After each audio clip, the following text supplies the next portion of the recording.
Cette découverte macabre à Nantes, plusieurs corps ont été retrouvés par les enquêteurs dans la maison d'une famille de 4 enfants qui avait disparu. Sous la terrasse, il y a l'escalier qui descend, puis là il y a la porte de la cave au milieu. Et une des policières qui va aviser une gamelle de chien. Elle tire sur la gamelle, puis tout d'un coup il y a un mollet, un pied avec un mollet. On ignore toujours où se trouve Xavier Dupont de Ligonnès, qui est activement recherché dans tout l'espace Schengen. Mais peu à peu, on comprend que cet homme, soupçonné d'avoir tué ses 4 enfants et sa femme, avait un double visage. Il a pu préparer ça. On a l'impression qu'il joue au petit poussé, qu'il laisse avant plein de cartes bleues. Ça lui donne du temps. Pourquoi tout faire pour prendre de l'avance sur l'enquête? Pourquoi si c'est pour se suicider? Votre intime conviction à vous, c'est qu'il est encore en vie.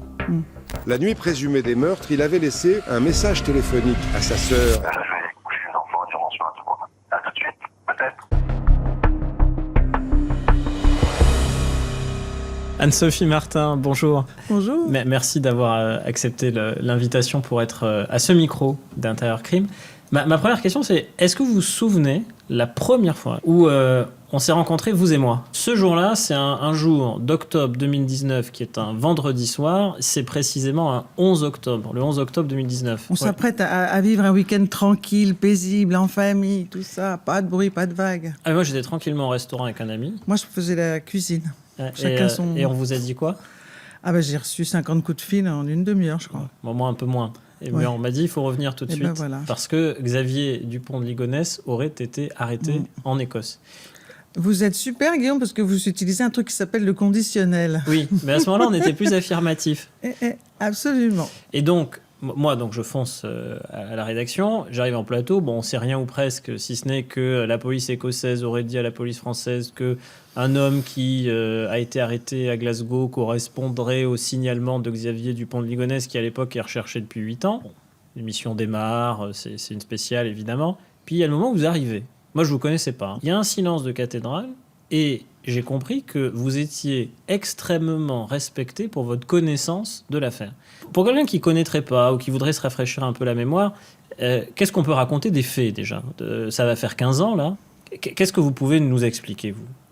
Alors, ce qui se passe en avril 2011, c'est que, si vous voulez, il y a une couturière qui habite à 2 numéros de cette maison, boulevard Schumann à Nantes. Qui est au 55 boulevard Schumann. Donc, elle est, dans mon souvenir, au 59. Elle est tout petit peu plus loin. C'est vraiment la première échoppe après ces 3-4 maisons, après le carrefour. Et en fait, elle voit que les volets restent fermés plusieurs jours. Estelle, on l'appellera Estelle, et donc elle se dit quand même c'est très bizarre parce que ça n'est jamais arrivé. Jamais arrivé qu'elle ne sache pas qu'il soit parti en week-end, en vacances, etc., et que ça s'ouvre pas. Elle a une amie au commissariat. Allô, salut ma copine, il y a un truc très bizarre chez mes voisins, et je me demande si c'est pas passé quelque chose, etc. Et là, en fait, son amie va envoyer une patrouille. C'est la première patrouille de police qui arrive boulevard Schumann. Et on sonne, personne ne répond, ils repartent. 2 jours après, ils reviennent, on est le 15 avril. Ils sonnent, et là, il y a un voisin qui les aide à entrer dans le jardin, etc. Ils regardent. Nobody. Et la 3e équipe, je crois que c'est celle du 19 avril, parvient à entrer dans la maison et constate que les armoires sont ouvertes, il y a des cartons, il y a des valises, il y a un carton dans l'entrée avec les chaussures à remettre à la Croix-Rouge. Il y a un départ, quoi. Oui. En fait, l'idée, c'est qu'il y a un départ assez rapide de toute cette famille et qu'ils sont partis on ne sait où. Et puis sur la porte de la maison, par ailleurs, il y avait prière de s'adresser, de renvoyer aux expéditeurs les courriers. Oui, c'est là-dessus que je voudrais qu'on s'arrête un instant, parce que cette maison, effectivement, quand la 3e patrouille, ça prend du temps quand même, décide de rentrer, elle est à la fois un peu ordonnée comme s'il y avait un départ, mais aussi un peu désordonnée comme un départ qui, alors vous dites précipité, peut-être pas tout à fait terminé. Enfin, ça donne une impression un peu d'entre-deux. C'est pas, on a déménagé. Oui. C'est-à-dire que vous avez... Alors, après, quand on y revient derrière, évidemment, on peut se dire, c'est marrant, il y a un entre-deux, effectivement. C'est-à-dire que vous avez les portes un peu ouvertes, les lits pas très finis, etc. Et vous avez en même temps, sur la cheminée, les clés des voitures avec les bons pour vendre les voitures, l'appareil d'apnée du sommeil de la mère de famille, les clés de la cave sur une table, etc. Vous avez des choses vraiment, qui ont été préparées. Oui. Hein, c'est vraiment un départ. Mais ça donne préparé. pas le sentiment que ça aille jusqu'au bout, en fait. C'est un peu. Et après, ça donne un entre-deux, quoi. Oui, c'est exactement ça. C'est inachevé. Et puis il y a cette histoire de la boîte aux lettres. Ça aussi, je voudrais qu'on en dise un mot parce que c'est assez fascinant. Il a enlevé, c'est présumément Xavier Dupont de Ligonnès qui aurait enlevé sa boîte aux lettres. Et à la place de sa boîte aux lettres, il aurait mis prière de renvoyer tout le courrier à l'expéditeur. Voilà. Terminé. Ça évidemment, les policiers trouvent ça quand même un peu suspect. Oui, mais après coup. Parce que les premiers qui sont venus, ils n'ont pas trouvé ça si suspect. Oui, et alors ça c'est la question aussi que j'allais vous poser pour qu'on pose et on plante un peu le décor ensemble.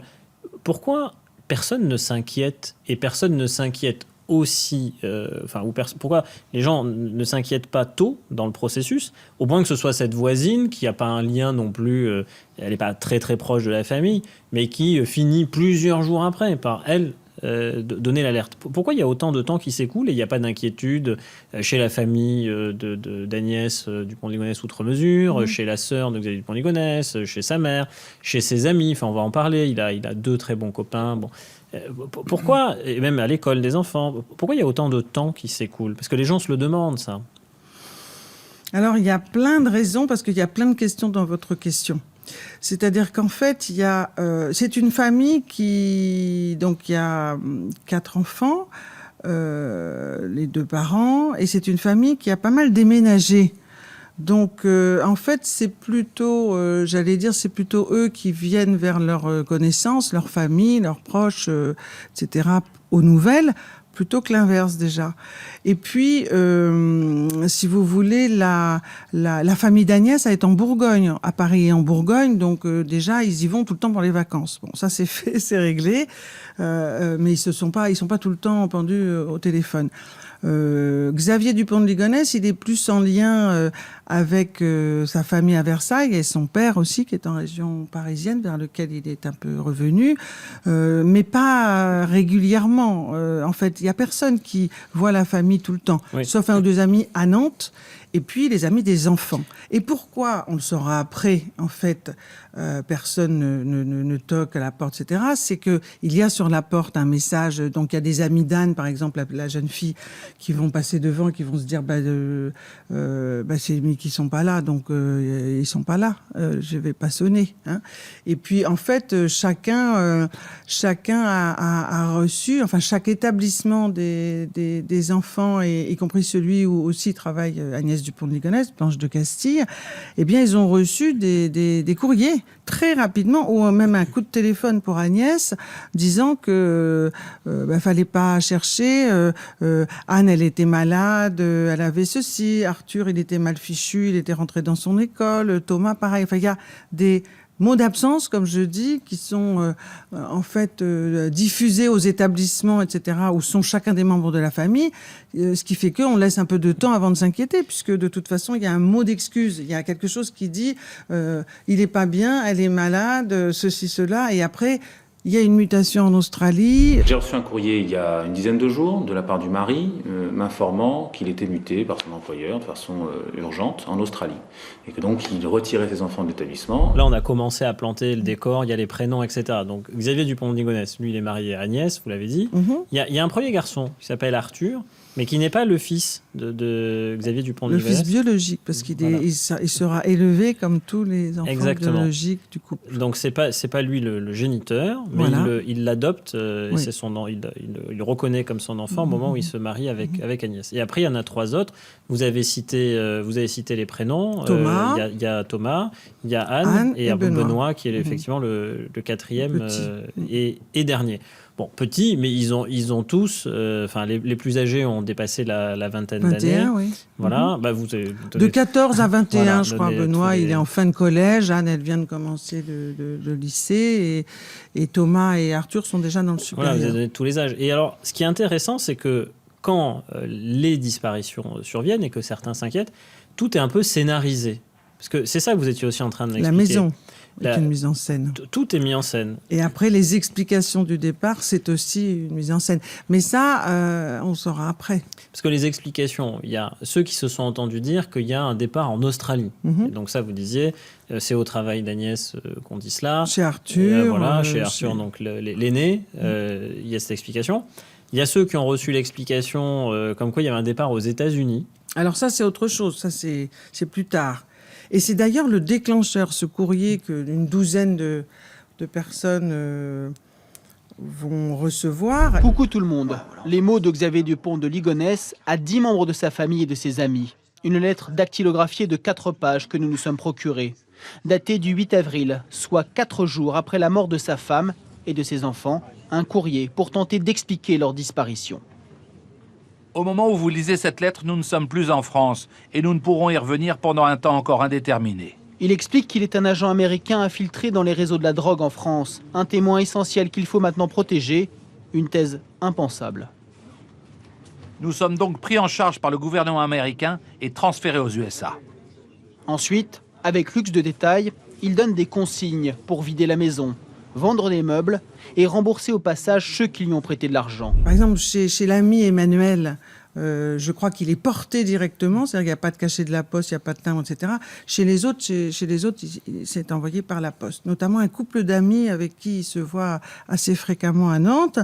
Donc ce courrier, il dit coucou tout le monde. Enfin, on le connaît par cœur. Hein, il est complètement Coucou tout le monde, surréaliste. c'est resté quand même Coucou tout le une monde. signature de... Voilà. Et moi, en fait, ce qui m'avait frappé, et c'est ce dont je parlais dans mon livre, c'est le post-scriptum. Inutile de s'occuper du portique et de la pirogue qui resteront là, ni des gravats et autres bazars entassés sous la terrasse. C'était là quand nous sommes arrivés ici. Qui n'a pas du tout tilté chez le parquet de Nantes, tout ça à l'époque, donc à l'époque des débuts. Les premiers temps des disparitions, il y a des explications, il y a ceux qui sont partis en Australie, il y a ceux qui sont malades. Trop d'explications. Et d'ailleurs, parenthèse, parce que ça a aussi son importance, mais dans tous ces premiers moments, quand il y a des amis qui contactent, alors à l'époque, on n'avait pas WhatsApp. On avait quand même les SMS. Mais on avait les On SMS. disait texto. Voilà. Et donc, quand ils envoient des textos, on répond. Ou même sur MSN Messenger, Oui. ils répondent. Et ils répondaient en leur lieu et place. Alors, ça, c'est ce qu'on saura aussi après. Parce qu'Agnès, par exemple, quand il y a un copain d'Arthur, parce que Arthur a plein de copains, il est très populaire, donc il a plein de copains, et dans son lycée, et dans le quartier, à Nantes, etc. Des amoureuses aussi, il est très beau garçon, Arthur. En fait, Agnès, elle répond, ouais, enfin, il est parti à Versailles faire un déménagement avec son père, il va bientôt revenir. Vous voyez ce que je veux dire? Chacun a des explications. Le souci, à la fin, quand on rassemble tout, c'est qu'on voit que ce sont toutes des explications qui ne sont pas du tout compatibles entre elles.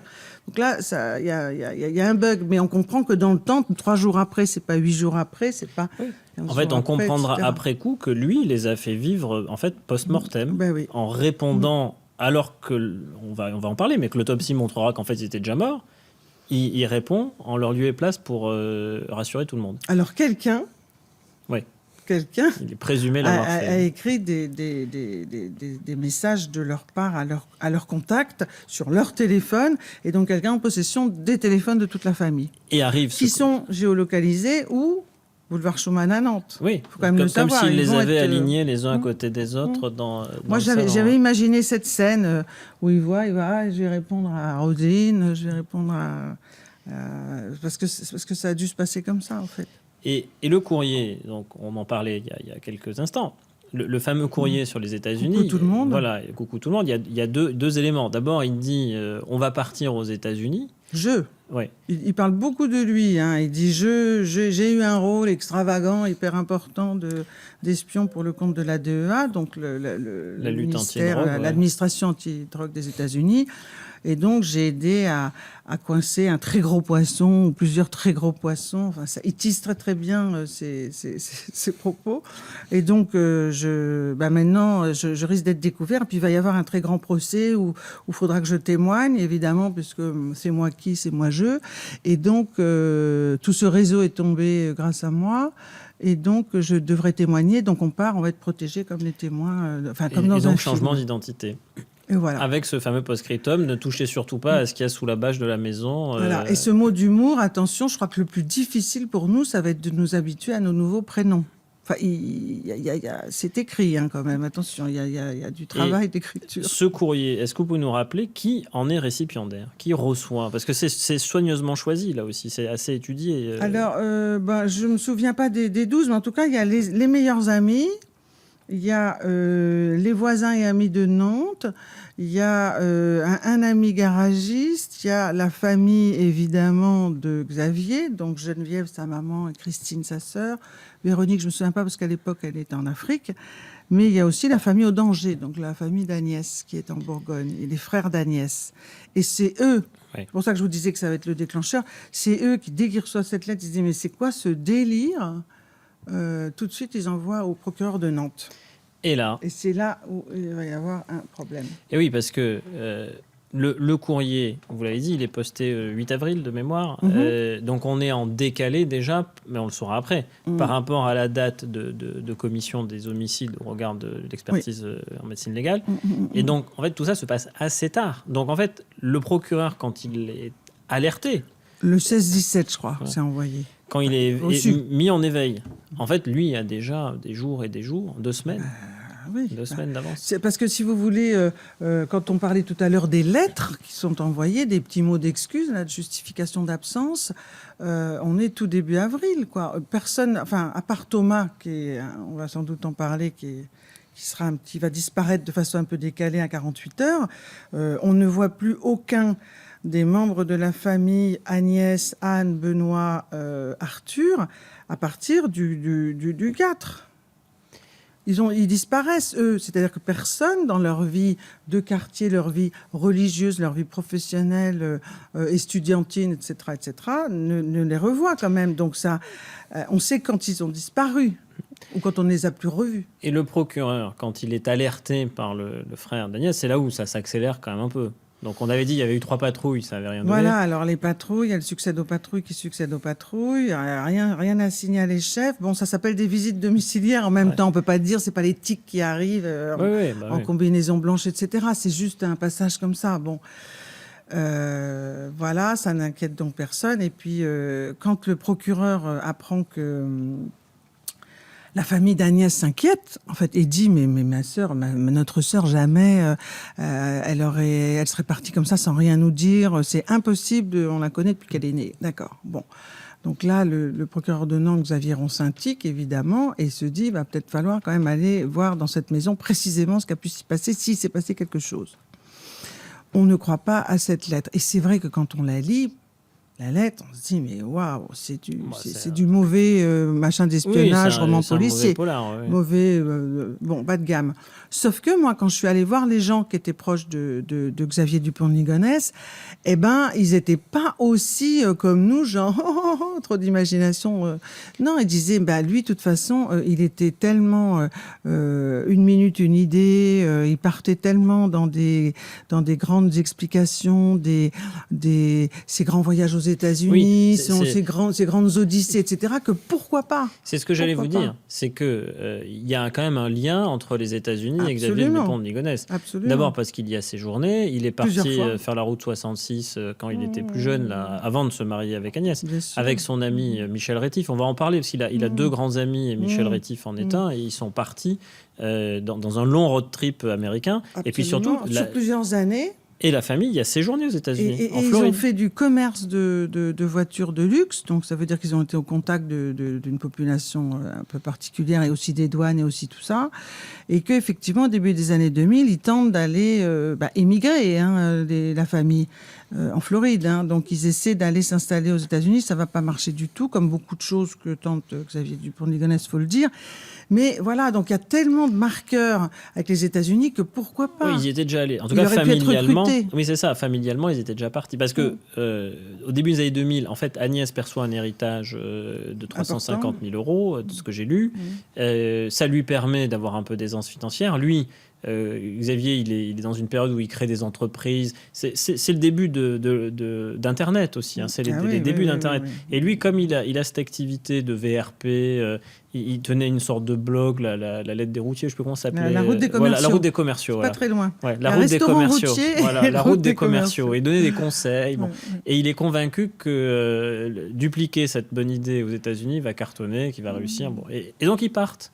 Donc en fait, c'est pas complètement absurde qu'ils repartent. Non. Et puis c'est surtout, c'est pas. Vous et moi, on n'a peut-être pas été recrutés par la DGSE, mais on sait que dans la société civile, il y a des recrutements comme ça sur un peu, pas de façon aléatoire, mais un peu quand même. C'est-à-dire, Oui. Et lui, effectivement, étant d'un physique très agréable, très aisé avec tous les codes de la communication, bonne charge, bonne présentation, en même temps un peu passe-partout, etc. Pourquoi pas, en fait. Pourquoi pas, il pourrait avoir. Et puis, il a une habitude aussi de fréquenter tous ces lieux, restaurants, hôtels, machin, grand... Il a été commercial, VRP. Oui, bien sûr. Donc, le procureur, il va finir par demander à ce qu'on fouille la maison. Et là, parce qu'on y retourne, et puis on y retourne avec plus de le moyens. Blue Star, les révélateurs de taches de sang, de tout ça, etc. Et surtout, les techniciens d'investigation criminelle. Et ce sont eux qui vont finir par soulever la fameuse bâche qu'il ne faut pas soulever. Alors, eux, ils vont... non. Pas tout de suite, vous voulez dire sous la terrasse? Oui, ça c'est se le passe. 21, Oui, 5e. ça se passe encore plus tard. Là, on est le 20, et là, donc, on voit un petit peu de traces de sang. Il y a des choses un peu curieuses dans la maison, un petit peu de traces de sang, mais pas en quantité. Il n'y a pas 5 personnes qui ont perdu du sang, mais il y en a un petit peu. En revanche, dans les chambres et tout ça, il n'y a rien. Bon. Et il y a aussi une serpillière, je me souviens, qui est encore un peu humide, donc on se dit, si ça fait quand même quelques jours qu'ils ne sont pas là, etc., comment c'est possible? Il y a quelqu'un qui est revenu faire le ménage, quoi. Enfin, c'est très, très mystérieux. Et puis, il y a ces affaires préparées, là, presque empaquetées, là, pour dispatcher. Et donc là, ça devient plutôt problématique. Et puis, il y a les voitures qui sont là. Oui, mais pas toutes. Ouais. Il manque celle du père de famille, mais Arthur a sa voiture, Agnès a sa voiture, et là, elles sont juste à côté. Donc, c'est quand même un petit peu étrange. Et ce n'est en revanche que le lendemain, là où il décide de refaire au peigne fin toute la maison, mais aussi tout le jardin, toute la maison de ville, que là, ils vont tomber effectivement sur les corps. Et nous sommes le 21 avril au matin. Et quand il soulève cette bâche, il y a plusieurs couches en fait. Il a assez méthodiquement pensé la chose parce qu'il a mis de la chaux. Alors il y a au-dessus de bâche, etc. C'est des couches, c'est comme un millefeuille. Donc, mais au-dessus, vous avez les espèces de lits des chiens. Il y a deux gros chiens qui ont disparu aussi d'ailleurs, dont il a écrit dans sa fameuse lettre « Coucou tout le monde » qu'ils ont été confiés à des gens qui aiment les animaux, donc ils sauront bien s'en occuper pour rassurer les lecteurs. Et en fait, quand on s'approche de sous la terrasse, il y a l'escalier qui descend, puis là, il y a la porte de la cave au milieu, et il y a une espèce de planche, en fait, qui servent avec une couverture dessus et des coussins ronds de chien, là. Et il y a une des policières dans cette visite très méthodique, en fait, qui va aviser une gamelle de chien, mais si vous voulez, qui est coincée entre le sol et la planche lit. Donc elle se dit, les chiens peuvent pas manger là si c'est recouvert, donc c'est assez curieux. Elle tire sur la gamelle, et elle soulève un petit peu la première planche, bâche, enfin tout ce qu'il y a d'entassé. Et là, elle voit que le ciment a l'air pas tout à fait vieux comme. Et donc là, il commence à gratter, puis il y a de la terre, puis il y a ceci, puis tout d'un coup, il y a une bâche, il y a un duvet et il y a un mollet. Ouais. un pied avec un mollet. Et Donc, cette odeur pestilentielle. Ah bah oui. Et là, ça y est, on a Même des s'il y corps. a une couche de chaux vive qui a été mise, on a les corps. Qui dit corps dit expertise en médecine légale. Bah oui, on bien peut sûr. les autopsier. Autopsie, ouais. Et est-ce que vous pouvez nous dire, moi je le sais, mais pour ceux qui nous regardent, ce que révèle cette autopsie? Alors cette autopsie, déjà on compte deux chiens, 5 personnes. L'autopsie dit que les corps ont séjourné, ils ont beaucoup de mal à dater, ont séjourné 12 jours à 3 semaines. La chaux en plus dégrade un peu, la chaux vive dégrade un peu les corps aussi. Et que les victimes sont mortes par balles. Donc, c'est des tirs d'armes à feu. Petit calibre, probablement 22 longs rifles. C'est aussi pour ça qu'il y en a plusieurs, parce que ça tue moins efficacement, j'allais dire, qu'un calibre qui détruit Oui, parce qu'il y a plusieurs balles dans les corps. Hein. Il y a au moins 2 balles dans la tempe, en fait, dans les tempes. Ce sont des exécutions. Et il y a eu des balles dans le thorax. Et pour 2, Benoît et Thomas, il y a des balles en plus. Mais en plus, des balles dans la tête. Dans le thorax, ce qui tendrait à faire penser qu'ils ont réagi. Ils n'ont pas tout de suite été... Alors que l'on sait aussi à l'autopsie que tous les enfants ont été drogués. Sauf Agnès, donc tous les enfants ont été drogués avant d'être tués. Ouais. Donc le scénario qui se dessine, c'est pendant la nuit, pendant le sommeil. Cette fameuse nuit du dimanche au lundi. Oui, à une exception que vous avez, Anne-Sophie Martin, dévoilée un peu tout à l'heure, qui est celle de Thomas. Qui meurt en décalé par rapport au reste de la famille. Est-ce que vous pouvez nous raconter aussi ça? Parce que c'est quand même très particulier, le fait de... racontez-le, allez-y. Alors, en fait, je vous laisse le dire. Alors, en fait, Thomas, si vous voulez, il est trouvé en premier, parce que c'est le premier corps qui est découvert. Il est à gauche de la porte, il est tout seul. Et donc, il fallait creuser à droite pour trouver tous les autres membres. Et ce que l'on découvre très vite dans les premiers temps d'enquête, c'est que Thomas, lui, il est reparti à Angers, où il suit des études de musique à la fac d'Angers. Il est reparti le dimanche, le jour où, dans la nuit, tous les autres vont disparaître. Il est reparti le dimanche, et donc il a toujours des potes autour de lui dans son foyer. Il vit dans un foyer assez sympathique, d'ailleurs, près du château d'Angers. Bonne ambiance, tout ça. Et en fait, il a plein de potes. Il fait de la musique aussi. Donc, ils font tous de la musique ensemble dans le foyer. Bref, ils ont un concert prévu le jeudi et tout. Bon, voilà, il est là. Il est là. Et le lundi soir, on sait que son père, ça sera enquêté évidemment, est venu dîner avec lui sur Angers, donc Nantes-Angers, 1 heure, voilà. Ils ont dîné dans une très bonne, une assez bonne table. C'est un bon restaurant, ouais. J'avais interviewé le patron, il était très content de son restaurant. Et c'est une espèce de moulin, en fait, assez chic, à l'écart un peu de la ville. Et ce qui était bizarre dans cette soirée-là, c'est que pendant le dîner, en fait, Thomas était pas bien du tout. Oui. C'est-à-dire qu'il se levait, il était un peu flageolant, il mangeait rien. Oui, il parlait peu. Il parlait presque pas. C'était Xavier, le papa, qui parlait tout seul un peu, mais il sait très bien faire ça. Il parle à la terre entière. Et donc l'hypothèse, c'est qu'il ait été drogué dès ce repas. Il se trouve mal, en tout cas. Il fait des malaises pendant ce repas. Il sort même un moment, en fait, dehors pour prendre l'air un peu, etc. Il revient. Et puis pendant que son père continue à manger l'entrecôte, boire le Bourgogne, etc.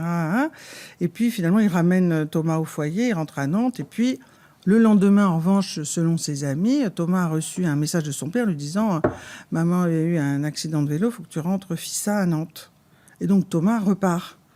Oui, c'est pas lui. On est le mardi. Voilà, c'est pas lui qui le ramène après le dîner. Ah non, c'est qu'il c'est va pas tout de suite. revenir. Donc, en fait, c'est très, très mystérieux. Ça ajoute beaucoup de mystère à ce passage à l'acte, évidemment. Cette espèce de temps, de délai entre les premières disparitions et donc crimes et Thomas. Et donc, si vous voulez, Thomas revient à Nantes. Ça, on va le regéolocaliser. Il prend le train. Son père aussi est à la gare de Nantes. Le soir, tard, ils sont tous les deux à la gare de Nantes. Pouf, ils rentrent boulevard Schumann. Et là, dernier texto de Thomas à un pote, on est en train de regarder Midnight Express, c'est le film préféré de mon père. Il est minuit et après, je me couche. Et après, exit Thomas. Ouais, terminé. Et c'est le premier sur lequel on tombe dans cette sorte de charnier sous la maison, probablement parce que c'est le dernier à avoir été enterré. Voilà, parce que c'est le dernier tué, surtout. Et pour moi, c'est d'ailleurs, enfin, si je devais vous dire à quoi ressemblerait le procès, c'est un des éléments à charge les plus importants, puisque autant pour les autres, on ne sait pas trop ce qui se passe dans cette maison la nuit du dimanche, autant pour Thomas, il est avec son père, et à minuit, il est encore avec son père, il dit « je suis seul avec mon père », à son copain, et il ne ressort pas. Donc, ils sont bien fixés tous les deux, et seulement eux deux à ce moment-là, et après, plus personne Mais ne voit ça Thomas. pèse effectivement très lourd parmi les charges à l'encontre de Xavier Dupont de Ligonnès, qui reste présumé innocent à l'heure où nous on enregistre ce podcast. Mais ça dit quelque chose des actes préparatoires. Et quand l'enquête démarre, dans les actes préparatoires, on va trouver la trace de l'achat de Lachaud, peu de temps d'ailleurs avant qu'il ne s'en serve. Oui, c'est toute fin avril, le 30 ou... Et après, il y a l'histoire de la je crois que carabine. le 30... De la carabine 22 long rifle. Alors ça, c'est plus lent. Voilà. Parce que oui. Ça, c'est l'arme du crime. Donc, évidemment, les enquêteurs s'intéressent à cette arme. Supposé du crime. Ouais. Enfin, on sait que c'est un calibre. Voilà, on sait que c'est 22. On sait que le calibre correspond. Et là où je voulais justement en venir et vous interroger, c'est que sa pratique du tir sportif, elle avait l'air somme toute assez récente et assez orientée sur comment on peut tuer sans faire de bruit, du gros gibier, avec un silencieux. Enfin, il y a eu tout un cheminement à partir du début de l'année 2011. En fait, alors moi je me souviens, parce que j'ai beaucoup échangé avec Emmanuel Teneur, donc son grand ami, qui ils se suivent. Alors ils sont dans le sud-est ensemble, ils sont là, après ils vont à Pornic, après à Nantes. Et c'est Emmanuel Teneur qui me disait un jour, c'est dégueulasse, on a dit que lui, Xavier, voulait faire du tir, etc. C'est pas vrai, c'est moi qui étais inscrit depuis longtemps, parce que j'aimais beaucoup faire du tir sportif. Donc il est à la société de tir nantaise, où s'entraîne d'ailleurs une partie de l'équipe de France, donc c'est un bon club. Et ça, c'est Emmanuel Teneur qui a emmené Xavier, dit-il, début décembre, et donc il y prend goût. Xavier Dupont de Ligonnès, il prend goût au tir, donc lui, il revient. Et puis même début février, donc là, on se rapproche évidemment en termes de calendrier, enfin de timing, et début février, il demande à passer sa licence. Voilà, c'est ça. Il passe sa licence de tir, donc il est lui-même licencié. Il projette d'y emmener ses fils, ce qui est quand même assez inconcevable aussi, parce que très près des faits, ils doivent y aller ensemble. Faire du tir ensemble. Au stand. Et effectivement, quand il va retrouver ce fusil, parce que moi j'ai retrouvé en fait cette histoire de fusil à l'époque, en 2016, et en fait j'ai découvert qu'il l'avait tout ça retrouvé à la mort de son père fin janvier, aussi un événement qui prend toute son importance, puisqu'on est aussi à 2 mois des faits. Et ce fusil, il retrouve tout, il s'acharne pendant 10 jours dans l'appartement de son père à retrouver chaque morceau. Il enrage et il boit du whisky et du Ricard parce qu'il trouve pas le percuteur, et il finit par le retrouver. Donc il a tout le fusil, et là il l'amène à son stand de tir et il dit, alors cette vieille guimbarde là, ça sera possible de le réparer, la pétoire là où c'est pas jouable, et ça peut marcher ou ça peut pas marcher. Donc vachement gentil, son instructeur lui dit, bon, je m'en occupe, je vais te le remettre en état. Sans savoir que... évidemment, sans savoir la destination que ça peut avoir. Et il le fait. Il le fait. Et puis surtout, il y a un moment où Xavier Dupont de Ligonnès se serait renseigné sur le 12 mars. silencieux. Ouais. Le 12 mars, Est-ce qu'on peut mettre un silencieux ? Il va dans une armurerie du centre de Nantes, où je suis retournée aussi, qu'on a retrouvé, parce que évidemment, il n'y allait pas tous les jours. Et là, effectivement, il vient demander d'abord des munitions. Il en achète ce qu'il en faut. Et puis aussi, effectivement, le silencieux. Et là, le type lui dit, ça n'a aucun intérêt, parce que, en fait, si vous collez un silencieux sur cette arme, ça va le déporter encore plus, donc vous perdez en précision de tir, c'est nul. Il en achète un quand même. Ça veut dire, bon. Alors pourquoi il en achète un ? Parce que l'armurier, lui, il est dans une optique de tir sportif, donc de précision. Lui, sans doute, sait-on jamais, il avait peut-être un autre projet. Ouais. Peut-être. Peut-être. En tout cas, qu'on lui réponde, parce que je me souviens, il m'avait réexpliqué ça, l'armurier. Non, ça fait perdre de la précision en tir. On se doute qu'un tireur va dire, d'accord, on oublie. Oui, j'arrête. Mais lui, il persiste. Non. Et d'ailleurs, il se renseigne aussi sur la capacité à tuer un sanglier. Alors ça, c'est, y a dans ça fait partie aussi de cette, j'allais dire. tout ce qui a fait de la mousse autour de cette affaire, mais c'est assez fascinant.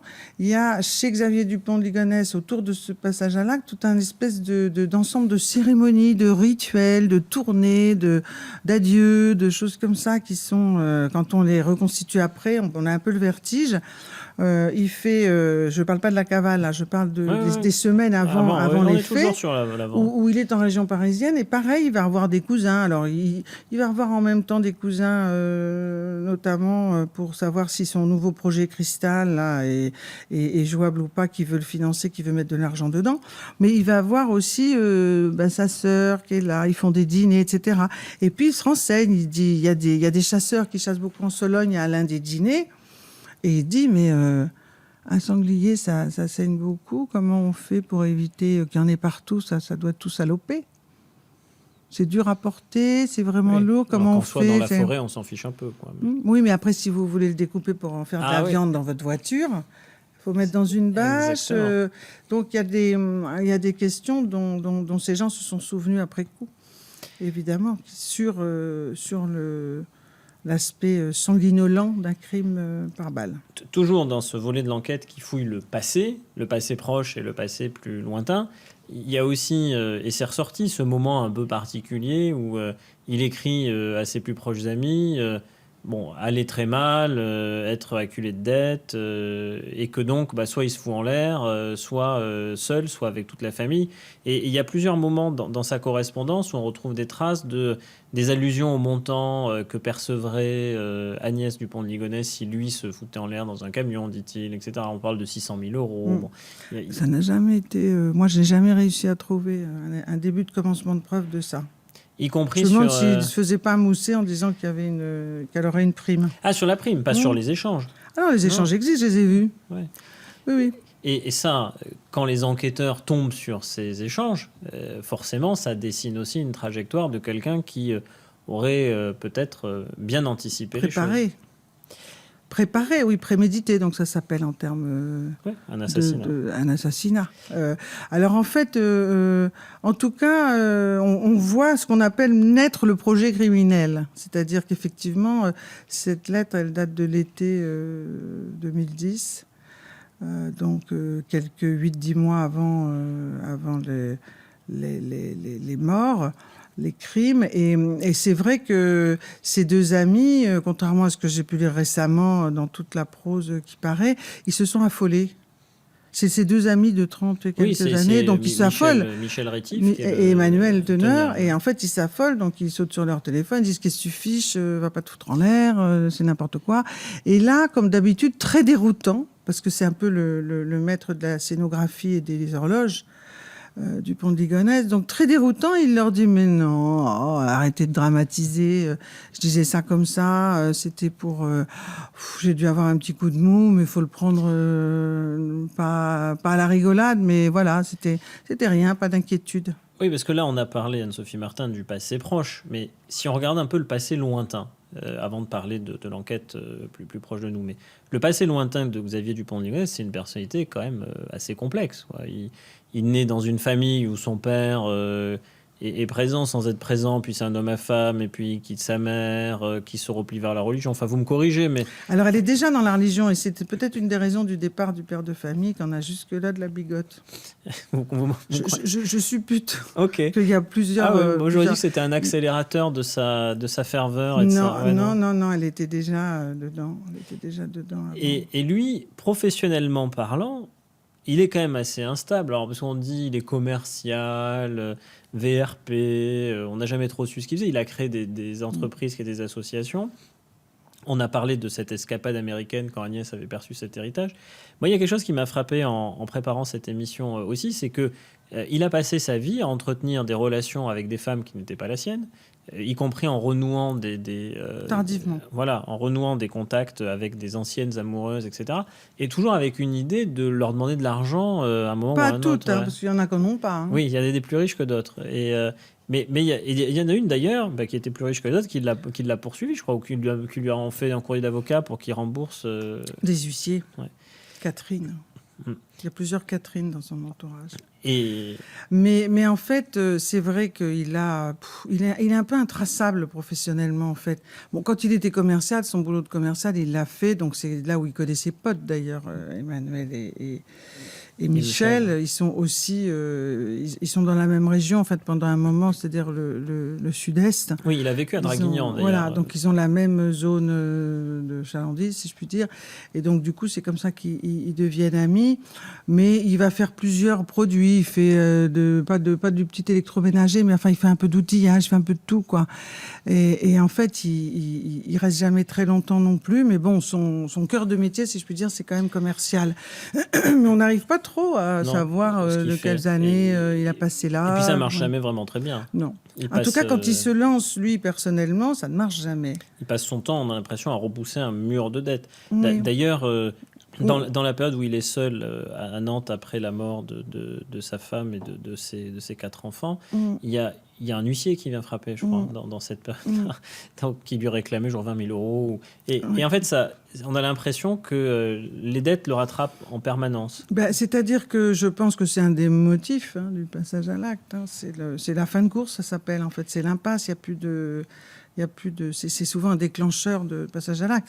Alors, ce qui avait d'étrange un petit peu justement dans ce profil, pareil, de Xavier Dupont de Ligonnès, c'est que, en fait, c'est quand même un aristocrate. Donc, il est quand même né à Versailles, donc avec une petite cuillère en argent, comme on dit. Il a assez grand genre. C'est quand même une famille de la haute, comme on dit. Donc ensuite, il y a un mode de vie assez bourgeois, des codes assez bourgeois, très catholiques, très bleu marine et beige, j'ai envie de dire. Ouais, j'ai pas de beige. mais... Voilà, bon. Je plissais. Non, c'est vraiment ce milieu quand même. Donc il a à la fois des rêves et en même temps, il va pas faire de grande école, par exemple. Il va pas se faire d'école d'ingé ou ce que l'on peut attendre un peu la voie classique de ces générations de la bourgeoisie. Et donc, du coup, il va errer un peu professionnellement. En fait, c'est quand même pas, c'est pas un très bon élève. Il fait des études assez médiocres. Il fait un peu de droit commercial.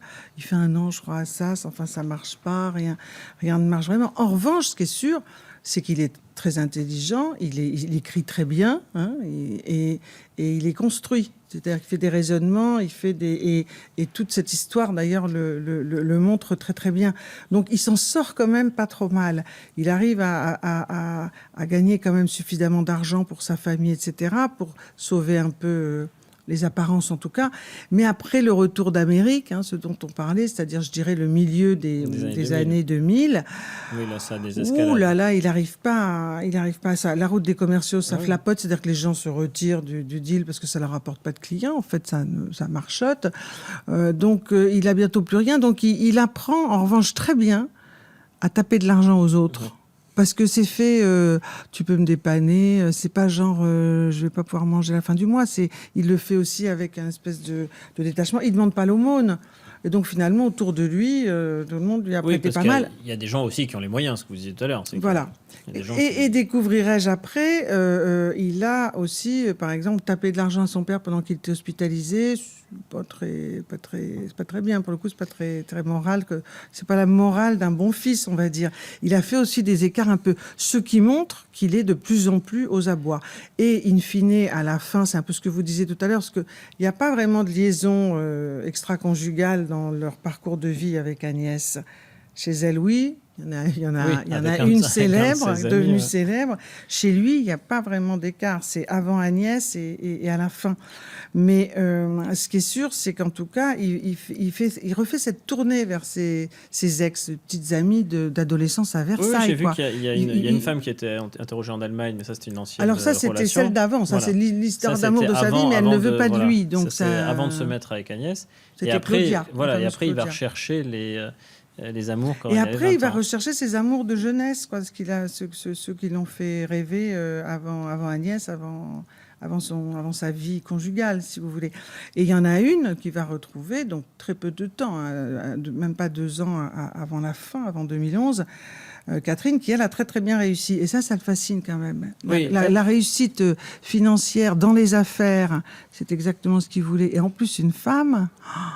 Alors il se dit peut-être on pourrait faire des choses ensemble. C'est elle qui lui prête 50 000 euros. Alors elle lui prête 50 000 euros. C'est elle, à elle qu'il essaie de retaper 25 000 euros les derniers temps en 2011 et qui refuse et qui veut qu'il rende cet argent prêté. Oui. Et qui ne veut pas qu'on confonde ni l'amour, parce qu'ils ont des vrais sentiments l'un pour l'autre, visiblement de ce que j'en sais, de ce que j'en ai lu.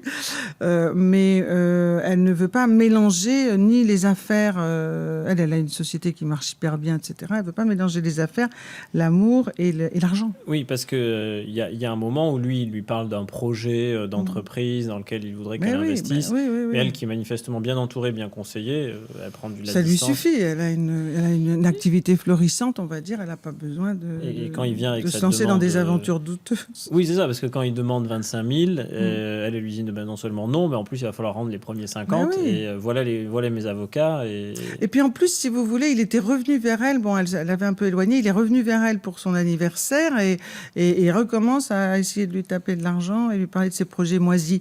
Donc elle dit ça va, c'est bon, on arrête quoi. En fait, elle était moins sous emprise peut-être que d'autres. Je voudrais qu'on parle, Anne-Sophie Martin, du moment de la fuite, parce que jusqu'à présent, on a parlé de qui est cette famille, de qui est Xavier Dupont de Ligonnès, de comment les corps sont découverts, du fait qu'il est resté dans la maison plusieurs jours post-mortem. Jusqu'au 10 avril. Et il y a ce moment où il s'en va. Il quitte la maison. Mais il s'en va en 15 fois. Il s'en va pas d'un coup, quoi. C'est ce qui est fou. C'est qu'il y a des étapes sur le parcours, c'est ça que vous voulez dire? Oui, mais même, il s'en va, mais en fait, c'est pour aller s'occuper de déménager la chambre de Thomas Angers, dont on parlait tout à l'heure, là, dans son foyer, ce qu'il fait, tout en disant un truc complètement lunaire à un coloc, là, enfin, un garçon qui a une chambre à côté, qui lui dit « Ah bon, et alors il est où Thomas ?» Parce que là, ça fait un moment qu'on ne l'a pas vu, on doit être le 8, je crois, avril, et il regarde le coloc et il lui dit ben non, je déménage parce qu'il n'a pas le temps, là il est en train de partir, mais bon, il change enfin voilà, mais qu'est-ce qu'on ferait pas pour ses enfants? De toute façon, tant pis, je le fais. Il a enrobé un peu. Qu'est-ce qu'on ferait pas pour ses enfants? Il est quand même déjà enterré. Il est déjà enterré, le 8. Et après, il poursuit son périple toujours plus au sud. Alors après, il va quitter Nantes définitivement. On le voit encore le week-end jusqu'au 10. Le 10 avril, on sait, parce qu'après, c'est horodaté. Il y a même un radar flashé sur la route en allant vers La Rochelle. Donc ça permet de dater très précisément. On le voit, on le suit, quoi. C'est le 10, donc il part. Et là, il fait des étapes, comme ses tournées de commercial, quoi, en fait. Sur des terrains sur lesquels il a été commercial. Donc il passe à La Rochelle, il s'arrête, il prend une chambre, il mange copieusement, d'un bon appétit. Ensuite, on le retrouve à Blagnac, près de Toulouse, et ensuite dans le sud-est, la Seine-sur-Mer, le Pontet, avec cette formidable auberge très chic près d'Avignon. Il était là et voilà, paraissait très détendu comme monsieur et très sympathique. C'est vrai que c'est ce qui est le plus surprenant, quoi. Pas du tout nerveux ou quoi que ce soit. Et puis le dernier lieu, c'est le Formule 1, donc un hôtel très bas de gamme. Oui, c'est l'inverse, ça, on avait descendu de gamme. Hein. Et en retrait d'une somme extrêmement modique au regard de alors toutes ça, les pour dépenses. moi, ça c'est un jeu, ça. Vous pensez? Ah ben totalement. C'est-à-dire qu'il a voulu, il a jusqu'au bout dire la dernière image que vous aurez de moi, c'est en retirant 30 euros. Que 30 euros. Ouais. Au regard de tout ce qu'il venait de dépenser, notamment au Pontet. Oui, et puis c'est ce piège entre guillemets dans lequel les enquêteurs vont un peu tomber en se disant il n'a pas les moyens de faire une cavale. Donc il s'est suicidé, il est là. Ils ont cherché pendant des campagnes et des campagnes de fouilles dans l'arrière-pays, étant sûr que évidemment. Oui, mais c'est là où tout s'arrête. En fait, la dernière image qu'on a de lui, c'est à ce distributeur Non, c'est avec c'est à 16h. Oui, après, il prend le distributeur, c'est la veille ou c'est l'avant-dernière. C'est l'image de face. Sa tête, il retire 30 euros. On se dit, dis donc, il va pas aller loin, quoi. C'est sûr. Et la dernière image, c'est le parking de l'hôtel Formule 1, où il porte cette espèce de housse à vêtements des commerciaux, dont le bas est un peu lourd et un peu proéminent, et on se dit que c'est peut-être l'arme. Et que donc, il part se suicider à pied. C'est possible. En tout cas, depuis, ça fait 15 ans, on n'a plus aucune trace de lui. Alors, c'est par faute d'avoir cherché. Hein. Il y a eu beaucoup de recherches. Dans ces recherches, il y en a eu une qu'il faut quand même qu'on commente, parce qu'on en parlait même hors micro avant de démarrer. C'est en 2018. Si vous vous souvenez, en 2018, il y a un monastère qui est à Roquebrune-sur-Argence, en gros, là où on l'a vu pour la dernière fois, qui est perquisitionné. À 3 km de l'hôtel. En mode... il aurait très bien pu... le raisonnement est assez basique. Hein, il a grandi dans un milieu très pieux, sa mère est très pieuse, lui-même est très croyant, il aurait pu devenir moine et ainsi se retirer du monde, et on l'aurait complètement raté pendant cette année. Et donc 2018, perquisition. C'était la piste parfaite. Un monastère à l'abri des regards, situé à 4 km de cet hôtel où Xavier Dupont de Ligonnès a été vu pour la dernière fois il y a presque 7 ans. Or, le présumé tueur de Nantes a toujours été très croyant. Autre élément troublant, ici les moines font vœu de silence. L'endroit idéal pour ne pas être dénoncé. 2 femmes affirment l'avoir vu il y a 1 mois lors d'une messe ouverte au public. Autant d'éléments qu'il fallait vérifier. À 8h40 ce matin, une vingtaine de policiers de Nantes et de Toulon a donc interrogé pendant 2 heures les 5 moines présents. Mais personne n'aurait croisé Xavier Dupont de Ligonnès. Alors il faut dire, à la décharge, pour le coup, l'affaire écossaise est pas convaincante comme ça. Il faut dire que ce frère aperçu par une... Je ne sais pas si c'est une ouaille exceptionnelle ou habituelle, mais en tout cas qui va dire j'ai vu un frère qui ressemblait énormément à ceux du pont de Ligonnès. Il est assez ressemblant, je trouve. Oui. Pareil, monture fine, lunettes, ce qui n'est pas le cas visage, de l'affaire de Glasgow. Mais pas du tout. Là, pour le coup, il n'y a aucun doute possible, hélas. Mais là, c'est vrai que ça correspond, quoi. C'est le monastère d'à côté, etc. Et donc, c'est compliqué. De toute façon, les enquêteurs, dans ces cas-là, ils sont tellement en train de le chercher partout sans le trouver qu'ils vont tout vérifier. C'est le problème des signalements. C'est qu'il peut y en avoir un bon au bout de 10 000, mais il faut tomber dessus. Et là, le type ressemble pas mal, mais c'est pas lui. Parce qu'après 2019, on en arrive à ce fameux 11 octobre 2019, où il y avait la police écossaise qui aurait informé la police française qu'ils auraient mis la main sur un homme qui serait Xavier Dupont de Ligonnès. Au départ, les policiers français s'appuient sur un bon vieux tuyau, un renseignement anonyme livré hier par leurs homologues anglais. Il est pour le moins explosif. Xavier Dupont de Ligonnès devrait prendre un vol entre Paris et Glasgow sous une fausse identité. Les policiers écossais qui sont en poste à l'aéroport, évidemment, sont appelés en urgence. À la sortie de l'avion, ils interpellent un homme qui correspond en tout point à cette description. Ses empreintes digitales sont comparées en urgence avec celles du tueur présumé de Nantes. Et hier soir, les Écossais sont formels. Il s'agit bien de Xavier Dupont de Ligonnès. Sauf que ce matin, marche arrière toute. Non seulement les policiers français dépêchés sur place ont un mal fou à dénicher la moindre ressemblance physique entre les 2 hommes. Les empreintes digitales, elles, ne correspondent finalement pas tant que ça. Et puis, cerise sur le gâteau, l'ADN conclut à une méprise totale. En fait, cet homme qui est décédé depuis s'appelle Guy Joao, ou s'appelait Guy Joao. Rien à voir, il était à la retraite, c'est un retraité français. Et puis, moi, je me rappelle quand on a eu l'image de ce Guy Joao, enfin, rien ne correspondait physiquement, la taille, l'écartement des yeux, les cheveux, enfin, rien n'allait. D'ailleurs, le lendemain, dès le samedi matin, tout ça est vite démonté. Et démonté, voilà. même dans la nuit, je crois. C'est-à-dire qu'ils font quand même des tests ADN et... Terminé. Pas. Terminé. La seule chose, c'est que le bouclage du Parisien fait que, bon... À quelques heures, il y a cette une arrêtée avec Xavier Dupont de Ligonnès. Arrêtée sans point d'interrogation. Oui, en une. Il suffisait d'en mettre un et c'était plus... ça passait mieux, quoi. Une, ouais. Mais après, la police française tenait de la police écossaise. Enfin bon, bref. Oui. Mais c'est pas la bonne piste. Et puis, quand on avance encore dans le temps, j'ai vu qu'en 2024, il y a 2 ans, il y avait encore eu un monastère qui avait été perquisitionné, décidément. Et même encore plus récemment, ça aussi, je voulais qu'on en parle. Il y a un influenceur qui s'appelle Aquababe. Il a une communauté de followers qui est assez impressionnante, volumineuse. Ça, il faut lui laisser, notamment sur Instagram. Et il leur dit, mais moi, je me fais fort avec votre aide de retrouver Xavier Dupont de Ligonnès. Bon, depuis, le procureur de la République de Nantes a dit que c'était assez fumeux et qu'il ne fallait pas trop insister. Mais il y a cette passion de où est-il Alors pour moi, la faute, si je puis dire, d'Aquababe, c'est pas tant de demander à tous ses followers de mettre un coup de collier. C'est de dire, je l'ai retrouvé, il est en Thaïlande ou je sais plus quoi. Ouais, là. au Japon. Au Japon, en ouais. Thaïlande. Enfin, il y avait encore un distributeur. Et ben tiens, comme ça, il pose devant tous les distributeurs du monde. C'était voilà, il s'était avancé et c'est la même bêtise que au fond la police.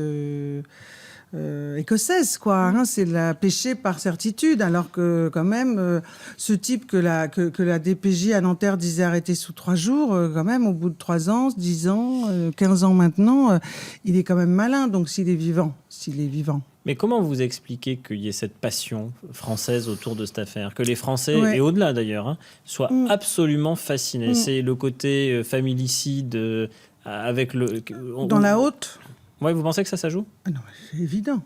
Mais Ok. vous avez Schmoldu dans une carrosserie dans le Schnorr qui tue toute sa famille, ça fera jamais les gros titres et ça fera jamais courir non plus.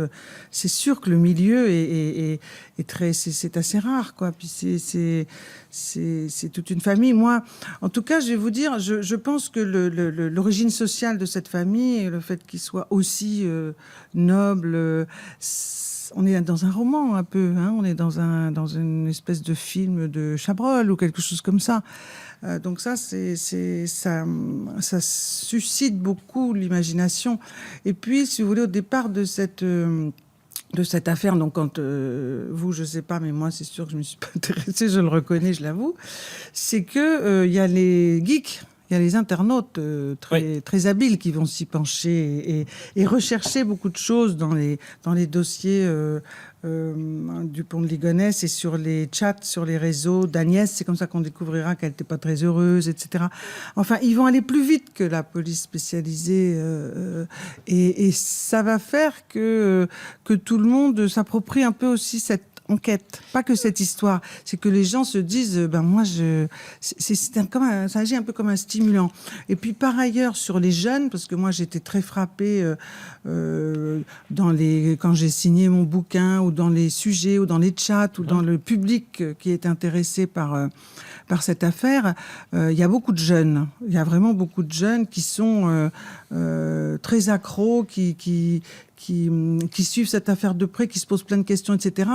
Et en fait, moi, ce qui m'avait troublée et très émue dans cette affaire, en fait, c'est que ces enfants étaient des ados ou très jeunes adultes, et que du coup, ce type, bon, c'est pas grave, on n'a qu'à dire que c'est lui, hein, parce que tout mène à lui, en tout cas dans cette affaire, même s'il est présumé innocent, c'est de s'arroger le droit de supprimer la vie d'enfants, d'adolescents qui vont se lancer dans leur vie, qui commencent à mener leur vie. Et je m'étais dit, c'est dingue c'est pas comme un infanticide, vous voyez ce que je veux dire, c'est pas un bébé sans défense, etc. C'est des vrais futurs d'adultes. Et qui vont se lancer et qui sont hyper dynamiques tous, accomplis, drôles. Enfin voilà, ils sont et c'est monstrueux en fait. C'est monstrueux d'avoir le droit de vie et de mort sur tous ces enfants. Mais surtout que lui, on ne le retrouve pas. C'est-à-dire que dans beaucoup d'affaires de familicide, comme on dit, souvent quand le père tue la mère, les enfants, ils se suicident immédiatement après sur les lieux et donc on retrouve toute la famille et le père. Alors il se rate. Comme Jean-Claude Roman. Oui, mais avec toujours ce côté très égocentrique, très auto-centré. Ma famille ne peut pas me survivre, donc j'ai décidé de me suicider, mais j'emporte toute ma famille avant parce qu'après moi, il n'y a plus rien. Puis je vais bien faire le travail aussi. Oui. Il y a ça.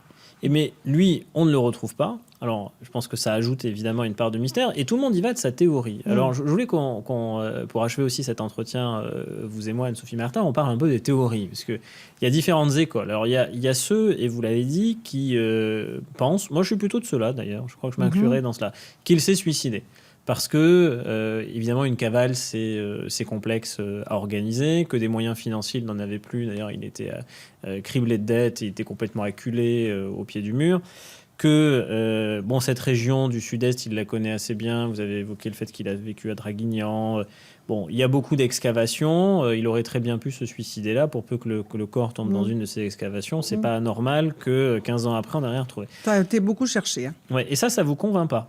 Alors, au départ, si, je suis pas plus tordu que tout le monde. je pense que la logique du familicide, la conviction des enquêteurs aussi, qui ont plus enquêté que moi sur ce genre d'histoire, etc., elle nous pousse à penser que, de toute façon, il n'a pas d'avenir. Un homme qui a tué... Puisqu'en plus, il les aime, ses enfants. C'est ça qui est dingue. Et Agnès aussi, ils ont partagé... ils ont été, en tout cas, compagnons de vie très longtemps. Et on n'entend pas crier chez eux, etc. Il n'y a pas de... Il y a pas de truc sordide, de violence conjugale, ni rien. Donc, on ne comprend pas, en fait. Il nous manque vraiment le pourquoi ne pas s'en aller, prendre la fuite. Et partir vivre une autre vie, disparaître volontairement. Deuxième hypothèse, est-ce qu'il ne serait pas parvenu à partir à l'étranger, notamment aux États-Unis ? Il y a un livre, on le commentait vous et moi, parce qu'il fait l'actualité de ces 15 ans d'anniversaire, entre guillemets, de cette affaire, d'un policier enquêteur, maintenant à la retraite, qui dit « mais il est sans doute parti aux États-Unis ».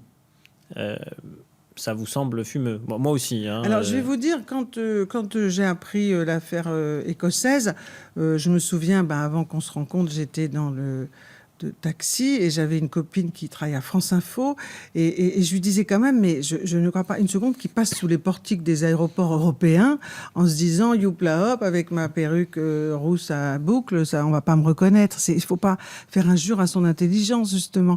Et donc, pour moi, c'est complètement tartignole de l'imaginer aux États-Unis, pour la bonne raison, c'est qu'il est fiché, repéré par un État qui est quand même, et vous le savez, et encore plus depuis un an, très très policier. Ah oui, non, mais moi, donc qu'est-ce que c'est que ce crétin qui irait risquer toutes les 24 heures de se faire arrêter Moi, je crois pas. C'est bizarre. Je crois pas du tout à la thèse du départ aux États-Unis dans une Amérique post-Patriot Act. Enfin, je vois pas comment on passe les contrôles aux aéroports sur des lignes régulières qui plus est à destination des États-Unis. Ça me paraît bon. Alors donc. J'en viens à ma question, Anne-Sophie Martin. Si c'est pas le suicide, si c'est pas le départ aux États-Unis, qu'est-ce que cela peut être ? Eh bien, c'est autre chose. Mais en tout cas, ce qui est sûr, c'est que moi, j'ai construit toute une espèce d'analyse de ces choses très, très bizarres, où on a l'impression qu'il joue au petit poussé, qu'il laisse avant plein de cartes bleues, plein de règlements, etc. Même dans sa cavale, qui n'en est pas une, il laisse aussi une traçabilité de ses actes, etc. Mais qu'est-ce que ça fait ? Ces éléments qui sont des éléments concrets, ça lui donne du temps. Ça lui donne du temps. Oui. Ça lui donne du temps, puisqu'en fait, il part le 10 de Nantes, il fait 5 jours de balade en France, et puis après, il a encore 7 jours jusqu'au 22. Il a une avance sur les enquêteurs, ça, elle est indéniable. Non, il n'a pas qu'une avance sur les enquêteurs. Il est libre. Personne ne le recherche. Donc, il fait ce qu'il veut, il va où il veut. Il loue n'importe quelle voiture, il va en Croatie, il prend un vol pour Honolulu, intraçable, et les compagnies aériennes, tout ça. Enfin voilà, il a pu préparer ça. Et préparer une cavale, ça ne veut pas dire qu'il part avec des millions pour vivre, mais il a beaucoup, encore une fois, je le répète, de tchatch. Il se débrouille assez bien et il a aussi pas mal de séduction. Donc en fait, il peut très bien, pourquoi pas, essayer de retomber sur ses jambes ailleurs. Mais quand on voit que... Parce que pourquoi aller dans le sud-est sinon ? Pourquoi prendre de l'avance ? Pourquoi tout faire pour prendre de l'avance sur l'enquête et sur les recherches de la famille ? Oui, mais après... Pourquoi si c'est pour se suicider ? Mais on peut vous objecter que tout n'est pas toujours rationnel dans son comportement. Ah non. Pourquoi aller à Angers alors qu'en fait ça le déroute, alors qu'il pouvait prendre la tangente tout de suite ? Pourquoi rester aussi longtemps dans la maison alors qu'il aurait pu être détecté ?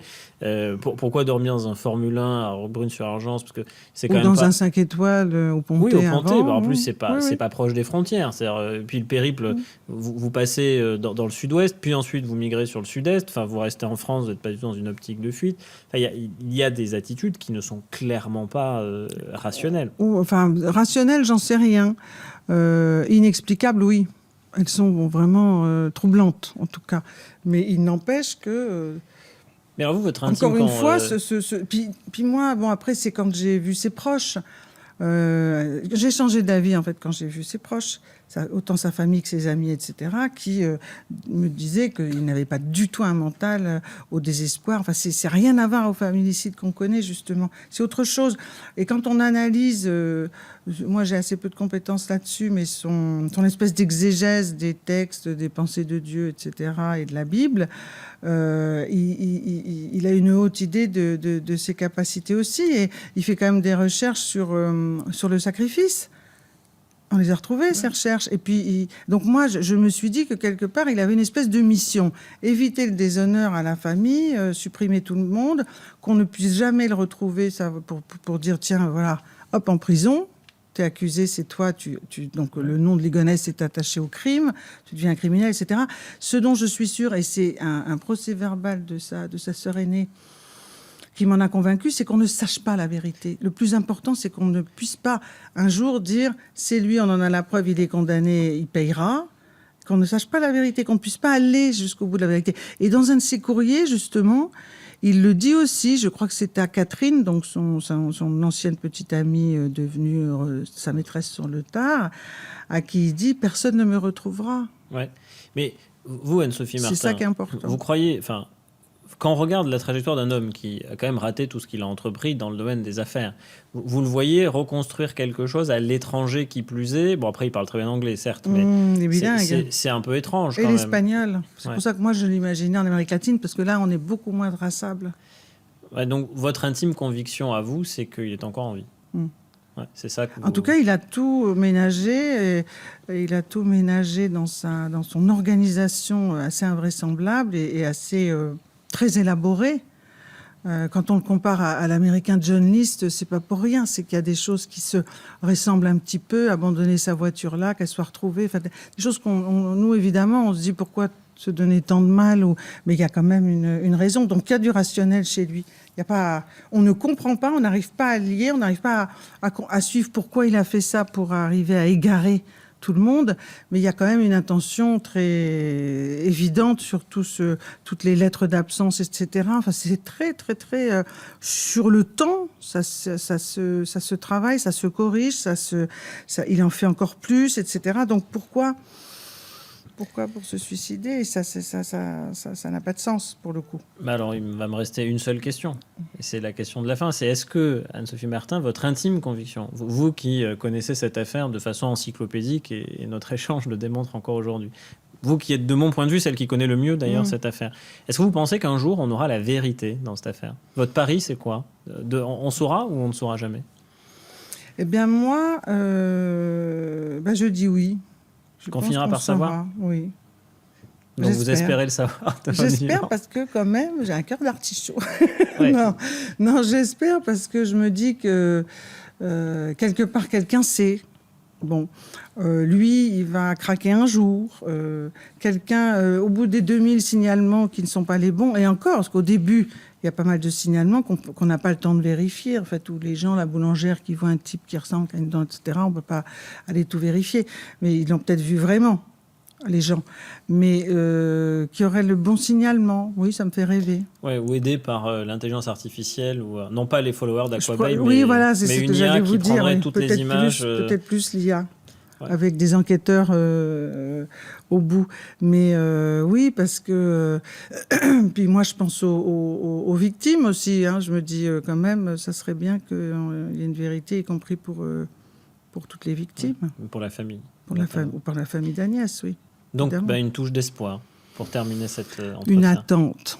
Ouais, mais ça fait 15 ans. Mais oui. Alors, je vous dis à dans 15 ans. Merci Anne-Sophie Martin. Merci beaucoup. Ouais, merci à vous.